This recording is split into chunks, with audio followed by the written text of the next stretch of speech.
The most obvious counterintuitive reason to start now. Today's episode is sponsored by Billy Keels Advisory Services. If you want to learn more about how to make your 99 optional, just go to makeitoptional.com. Once again, that's makeitoptional.com. The valuable perspective you really get from making mistakes, if you have ever worked to save money so that you can earn more time in the future and you let yourself down because you didn't actually do what you said you were going to do, today's episode is absolutely for you, because I don't want you to keep beating yourself up mentally, of course, because you feel like you failed yourself. You feel like you made this massive mistake because I'm sure in the same way that I wasn't looking at it with the right lens, you're going to realize that failure event, that mistake that you feel like you made, it's more than likely set you up for amazing current moment as well as the future. So just hold with me, and I'm really sure that this is going to help you out, because if I think back to where I was in 1995, I had, as a kid who comes from a working class family, both of my parents worked two jobs most of the time.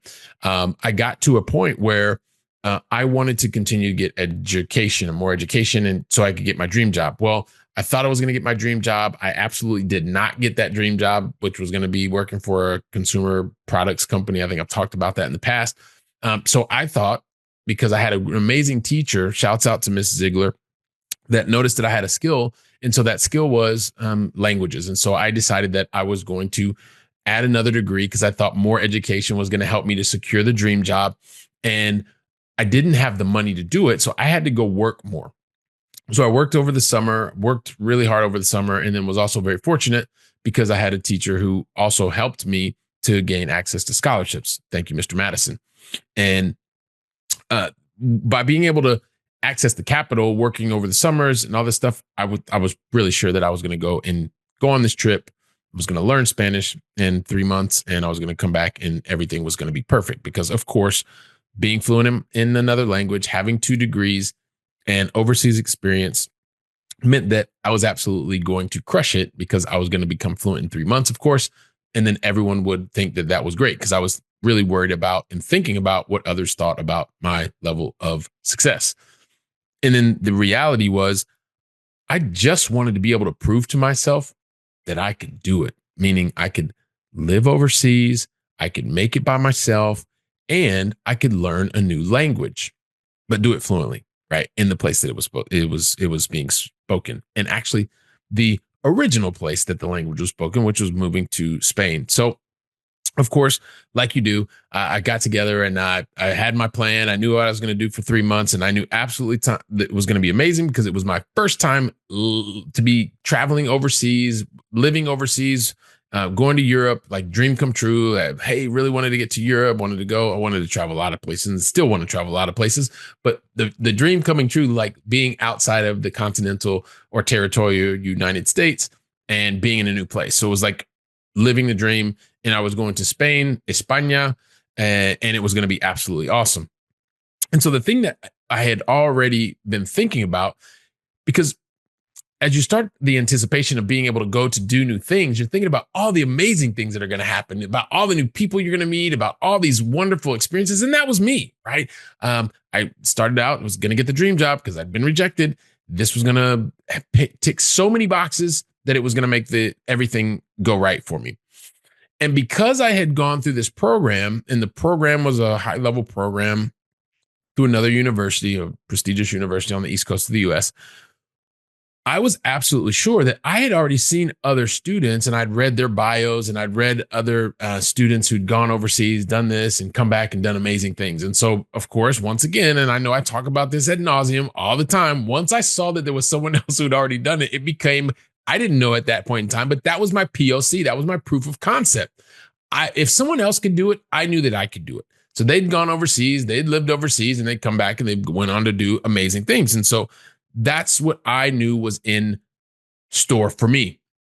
All the positive stuff, because I was looking at everything with these rose-colored lenses, and I thought, amazing, this is going to be awesome. Put my plan together, 3 months, going to live with the host family, and going to become fluent in Spanish and still get my dream job, right? Because that's what it was about.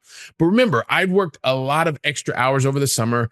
I had filled out applications and was able to to gain scholarship dollars because I was not the kid whose parents would allow me, or I didn't have the money to travel every single weekend to be going to see all over Europe because I had limited funds. Like that's just the reality. I couldn't be out there traveling every weekend, all weekend. But because I'd saved the money to go out and accomplish a goal, that was the thing I was going to do. And of course, in high school, in college, I was pretty much a straight A student in Spanish. Haven't really talked a lot about that because, well, I don't know why, but now I'm sharing it. And because you're listening, well, now you know my secret is out. And so having gotten really good grades all the time, knowing that I was going to be living overseas, knowing full well that I was going to come back fluent in Spanish, wink, wink, if you see the video version. If not, you just heard it. But something amazing happened when I landed in September of 1995 in Madrid, Barajas. That I would have probably said at the time Barajas, but that's a whole nother thing and a joke if you're laughing. And I'm laughing inside because it's been 20 some years since then. But here's the thing. I got to Barajas. I went then on to Valencia, Spain, which is where I would plan on spending those 3 months, where I got accepted at the university. And everything was going really, really well, including the fact that I had been somewhat jet lagged because I'd not done that before. And it was really weird. My body thought it was night. It was really early in the day, but I was with other, kids who were going through the same thing. So it was no big deal. And I remember getting off of the plane, getting all my luggage, packing it on the bus, and then they loaded us on the bus. And the thing is then there was a ride from the airport into town. And they prepared us, once we got to town, we were going to meet a number of people, the host families, because I was living with the host family. So that was really cool. And of course, I thought this is going to be amazing. I'm going to continue to learn Spanish, speak Spanish from the very moment that I got there. And I was going to be fluent once again in 3 months. Right. And that's why I say there's a valuable perspective that you really get from making mistakes, because this is what just got ready to happen to me. And it's something that changed the trajectory of my life. Because as we pulled up in the wee hours of the morning, or I guess it's more, not the wee hours of the morning, more of the early morning, the sun had been up for not probably even an hour. We're in the center of town. We're getting dropped off at the university where the families pick us up, or the drop-off point. And of course, I'm half asleep, half awake, excited, nervous because I'm in this new place. I'd heard all these things about Spain, but I'm finally arriving there. This is pre-internet, pre-phone, or pre-mobile phone, all this kind of stuff, right? So I'm completely disconnected from family. So I get ready. We pull up, bus stops, and everybody starts getting ready to get off the bus, meet their host family. So the thing that happened to me, got off the bus, started walking down, and all of a sudden I see this short Spanish woman who was going, and it, like, I'm saying that because that's what it sounded like in my mind. I didn't understand it. All of this straight A student, amazing, looking for the opportunity, was going to be awesome, was going to be straight A, was going to be fluent. Inside, I just got scared. I went numb. I was like, what in the world am I doing? I'm far from home. I don't speak the language. I don't know the culture. And before I knew it, I froze up. I kind of checked out. And what I decided to do at that point in time, because I felt uncomfortable, that was the thing, right? Many years later, I realized that I felt uncomfortable. I was outside of my comfort zone. And for the really first time in my life, I was kind of like, well, what in the world do I do? So I did what any logical straight A student really wants to, well, maybe not straight A, but really good grades. I decided to not be uncomfortable. I decided to spend the next 3 months, 80+% of my time with other students from the US that when I was with them, I felt comfortable. We spoke the same language. We understood the same jokes. We were able to travel, feel safe, feel secure. And you know what? I realized that for that 3-month time, and of course I did make a few really good friends in Spain, but the majority of the time I stayed in my comfort zone. I stayed with other students who were doing very similar things.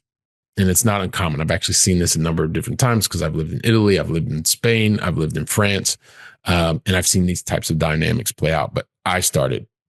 And what I will tell you is, I felt like I failed myself in that moment in time, but it took some time for me to gain the valuable perspective that you really gain from making mistakes, right? That was a failure event and that is in my life that was something that happened for me, not to me, for me, because it changed the trajectory of my life. Because I realized that I had worked really hard. I had put a lot of pressure on myself to achieve. And also I knew that I was carrying along some of the thoughts and goals of others who also bet on me, university professors, parents, because I told this goal that I was going to come back fluent in 3 months. Now, needless to say, I did not come back from Spain in 1995 fluent. I was improved, but not nearly as much as I wanted to be, because there was another guy who was absolutely crushing it. He was outside of his comfort zone. I can't even remember this guy's name, but he sat in the front row instead of the back row like me. He was out having coffee, meeting local people, because I'd see him walking around the university, always in these one-to-one kind of coffee conversations. I thought, wow, this dude is really not doing the things he should be doing, but absolutely he was. He was outside of his comfort zone. He was taking in the language. He was taking in the culture, and his level was so far ahead of everybody else's by the time we got back. But it was what I realized, this valuable perspective is, although I wasn't fluent in that 3 months, I was improved. But most importantly, I understood that I would never waste another opportunity, especially because I didn't want to. I had this opportunity to go overseas. I had this goal. I had this priority, and I really failed myself. And that's okay, because it was a failure event. I didn't become a failure. It was a failure event. I learned from that, because I said, you know what? I didn't achieve the goal of fluency, but I did improve.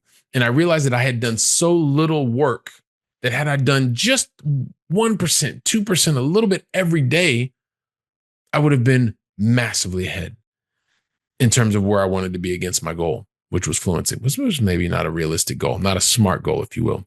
But the thing is that changed the trajectory of my life, because I said this perspective is, if I ever had another opportunity to live overseas, I would never waste the opportunity again. And I was very fortunate, because some 6 years later, I was presented with an opportunity for a 1-year sabbatical.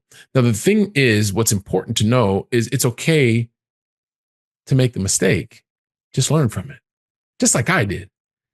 And understanding that every opportunity is an opportunity, is a chance for you to show or to grow.